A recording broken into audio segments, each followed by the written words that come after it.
दोस्तों नमस्कार, मैं ताराचंद सैनी एडवोकेट कानून से समाधान यूट्यूब चैनल पर आपका स्वागत करता हूं। दोस्तों आज हम चर्चा करेंगे कि ऐसे कौन से कानून हैं जो केवल महिलाओं के प्रोटेक्शन के लिए बनाए गए हैं। तो दोस्तों यदि आप मेरे चैनल पर नए जुड़े हैं और आपने अभी तक मेरे चैनल को सब्सक्राइब नहीं किया है तो प्लीज़ मेरे चैनल को सब्सक्राइब करें और बेल आइकन को क्लिक करें, जिससे आने वाले वीडियो का नोटिफिकेशन आपको समय पर मिलता रहे। तो दोस्तों सामान्य जो कानून बनाए गए हैं उनमें सभी महिला और पुरुष को समान रूप से अधिकार प्रदान किए गए हैं, लेकिन कुछ कानून स्पेसिफिक महिलाओं के संरक्षण और प्रोटेक्शन के लिए बनाए गए हैं जिनकी जानकारी के अभाव में महिलाओं पर अत्याचार होते हैं और महिलाएं कोई भी कार्रवाई नहीं कर पाती हैं और इस प्रकार से अत्याचार को बढ़ावा मिलता रहता है। तो दोस्तों महिलाओं के लिए स्पेसिफिक जो कानून बनाए गए हैं उनकी जानकारी के लिए मैं आज ये वीडियो लेकर आया हूँ। तो जानें वो ऐसे कौन से प्रावधान हैं जिनसे महिला अपने को प्रोटेक्ट कर सकती है। जब महिला शादी के पश्चात ससुराल जाती है तो वहाँ अनजान लोगों में, अनजान परिवार में जा कर के वह शामिल होती है। तो कई बार परिस्थितियाँ ऐसी उत्पन्न हो जाती हैं तो दहेज या अन्य कारण से उसको प्रताड़ित किया जाता है, उसके साथ क्रूरता की जाती है, मारपीट की जाती है और उसके लिए कोई भी गवाह भी नहीं मिलता है, क्योंकि वहाँ पे उसके अपना कोई भी नहीं होता, ससुराल पक्ष के लोग होते हैं। तो ऐसी परिस्थितियों के लिए महिलाओं के लिए स्पेसिफिक धारा 498A भारतीय दंड संहिता में प्रावधान किए गए हैं। यदि ससुराल में महिला के साथ किसी प्रकार की कोई क्रूरता होती है तो महिला इस प्रावधान के साथ आधार पर कंप्लेंट कर सकती है।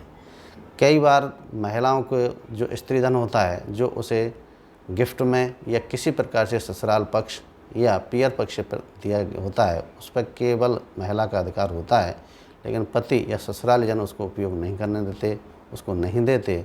तो इसके लिए भी धारा 406 में महिला कंप्लेंट कर सकती है। घरेलू हिंसा के विरुद्ध 2005 में घरेलू हिंसा अधिनियम महिलाओं के प्रोटेक्शन के लिए बनाया गया है, जिसके आधार पर भी महिला धारा 12 घरेलू हिंसा अधिनियम के तहत परिवाद पेश करके कार्रवाई कर सकती है। महिलाओं के लिए भरण पोषण प्राप्त करने के लिए प्रोविजंस बनाए गए हैं। 125 CRPC या सेक्शन 23 घरेलू हिंसा अधिनियम के तहत भी महिला भरण पोषण प्राप्त कर सकती है और महिला पति या पति की अनुपस्थिति में ससुर या अन्य व्यक्ति से भी जो कि उस परिवार का होल्ड करता है उससे भरण पोषण भत्ता प्राप्त कर सकती है। महिलाओं को दहेज उत्पीड़न के संबंध में दहेज प्रतिषेध अधिनियम 1961 पूर्व में ही बनाया गया है, जिसकी धारा 3 और 4 के तहत भी कार्रवाई करने के लिए उनको अधिकार प्रदान किए गए हैं। यदि पति द्वारा बिना वजह महिला के परित्याग किया हुआ है तो महिला धारा 9 हिंदू मैरिज एक्ट के तहत दाम्पत्य अधिकारों की पुनर्स्थापना के लिए भी परिवाद पेश कर सकती है।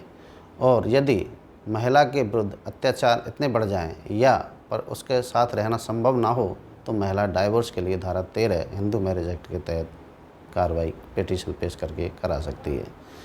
महिलाओं के लिए मातृत्व लाभ अधिनियम में डिलीवरी से पूर्व और डिलीवरी के पश्चात पूर्ण वेतन प्राप्त करते हुए अवकाश प्रदान करने के अधिकार प्रदान किए गए हैं।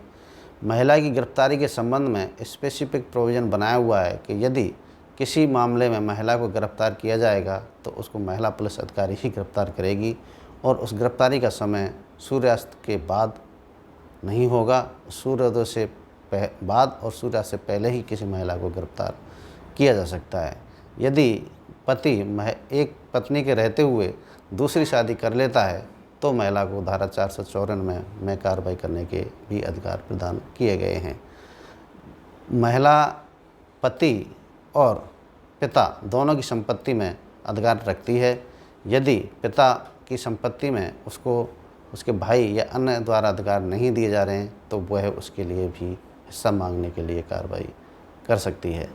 तो दोस्तों यह जानकारी आपके लिए उपयोगी साबित होगी। यदि मेरा वीडियो अच्छा लगा हो तो प्लीज़ शेयर करें, लाइक करें। धन्यवाद।